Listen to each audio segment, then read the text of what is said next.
Ремни? Махсус комиссия мәктәп автобусларының әзерлеген тикшерә, районда 21 автобус маршруты оештырылган. Алар кече авылларда яшәүче 500-гә якын укучы баланы якын тирәдәге мәктәпләргә йөртәләр. Мәгариф идарәсе башлыгы Эрнест Сәфәргалиев һәркайсы янында туктап, мәктәп директорының хисабын тыңлый, автобус йөртүчеләр белән аралаша. Обслужит маршрут Иман-Любаш, Верхней Шипки, Аксарина, Мирной. Длина маршрута 52, место посадки место 22.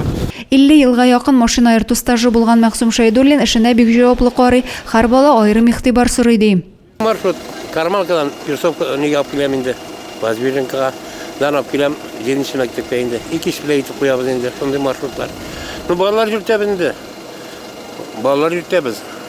Шуңа күрә ответственность көчле инде. Автобуслар тәҗрибәле йөртүчеләр карамагында барсы да көйләнгән тәгәрмәчләре алыштырылган. Традиционно в конце августа в рамках операции «Внимание, дети», всероссийской операции, у нас проводится смотр школьных автобусов, то есть готовность, техническое состояние, значит, готовность водителей, профессиональных участников дорожного движения к учебному 23-24 учебному году. Тикшерү барышында җитди кимчелекләр табылмады, мәктәп автобуслары яңа уку елында эшчәнлекләрен башларга әзер дип бәяләнде.